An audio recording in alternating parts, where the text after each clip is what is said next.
नमस्कार, मैं हूं आपके साथ मयंक। देखिए, बांग्लादेश में जिस तरह से हिंदुओं पर हमले हो रहे हैं, हिंदुओं को मारा जा रहा है, उनके घरों को जलाया जा रहा है, उसके बाद अब फूट पड़ा है शेख हसीना का गुस्सा। हिंदुओं पर जिस तरह से अत्याचार की तस्वीरें सामने आई, उसके बाद शेख हसीना बेहद गुस्से में है और उन्होंने ये ऐलान किया है कि हर हालत में अपनी पार्टी को निर्देश दिए हैं उन्होंने बांग्लादेश में कि हर हालत में हिंदुओं पर हो रहे इन हमलों को, इस अत्याचार को रोका जाए। और ये खुलासा किया है शेख हसीना के बेटे सजीब वाजिद ने। देखिए, एक इंटरव्यू के दौरान उन्होंने ये बात कही कि उनकी लगातार जो है उनकी जो मदर हैं शेख हसीना, जो भारत में हैं, उनसे बात हुई है और जिस तरह से हमले हो रहे हैं बांग्लादेश में हिंदुओं को लेकर, उसको लेकर बहुत ज़्यादा गुस्से में है, बहुत ज़्यादा अपसेट है शेख हसीना। और उन्होंने अपनी पार्टी अवामी लीग को आदेश दिया है, वहाँ पे उनके कर्मचारियों को, उनके जो वर्कर्स हैं उनको आदेश दिया है कि किसी भी तरह से हिंदुओं की रक्षा कीजिए। और उन्होंने कहा है कि जिस तरह से हिंदुओं को चुन चुनकर टारगेट किया गया, इसे रोका जाना चाहिए।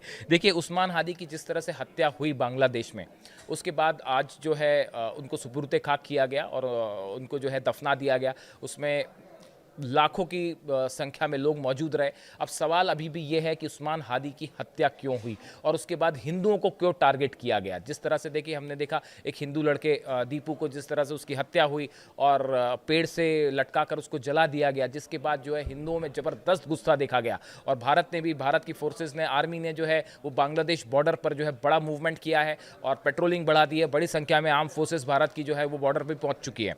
अब देखिए, इन हालात के बीच में सवाल ये पूछा जा रहा है, आखिर उस्मान हादी के हत्यारे कौन थे और उसके बाद हिंदुओं को टारगेट क्यों किया गया।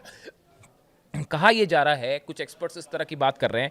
देखिए, जमाते इस्लामी जो पार्टी है, इसकी तरफ से ये कहा गया, उन्होंने हालांकि इस घटना की निंदा की। उन्होंने कहा गया जिस तरह हिंदुओं को निशाना बनाया गया, हिंदू लड़के की हत्या की गई, वो किसी तरह से स्वीकार नहीं है और ये नहीं होना चाहिए था, जमात इस्लामी का कहना है।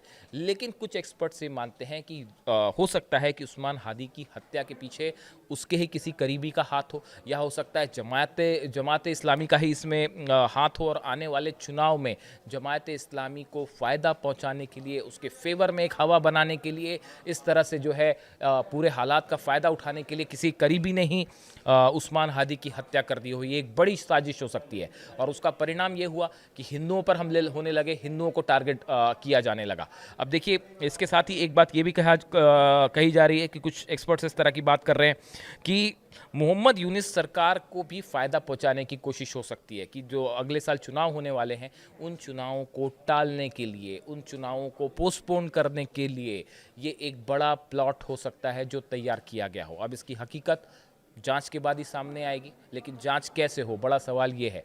आज जो तस्वीरें सामने आई, जब उस्मान हादी को दफनाया गया, लाखों की संख्या में लोग मौजूद थे और देखिए, इस बीच लगातार हिंदुओं के खिलाफ हिंसा जारी है। कई घरों को आग लगा दी गई है, कई दफ्तरों को आग लगा दी गई है। बांग्लादेश के 2 बड़े अखबार जो हैं उनके दफ्तर जला दिए गए हैं। उसके बाद वहाँ पर लगातार हिंदू जो है वो मदद की मांग कर रहे हैं कि उन्हें सुरक्षित रखा जाए। इस बीच शेख हसीना जो है, उन्होंने जो है बड़ी बात कही है कि हर हालत में जो है हिंदुओं की रक्षा की जानी चाहिए वहाँ पे। और इस तरह के जो हालात बिगड़े हैं शेख हसीना की सरकार के हटने के बाद, देखिए उनका कहना यह है कि जब तक हमारी सरकार वहाँ पे रही, शेख हसीना रही, तब तक ऐसे हालात नहीं थे। लेकिन उनको हटाने के बाद, उनके खिलाफ जो साजिश हुई और उन्हें वहाँ से जब हटाया गया, उसके बाद आज बांग्लादेश के हालात जो है वो किसी से छुपे नहीं है।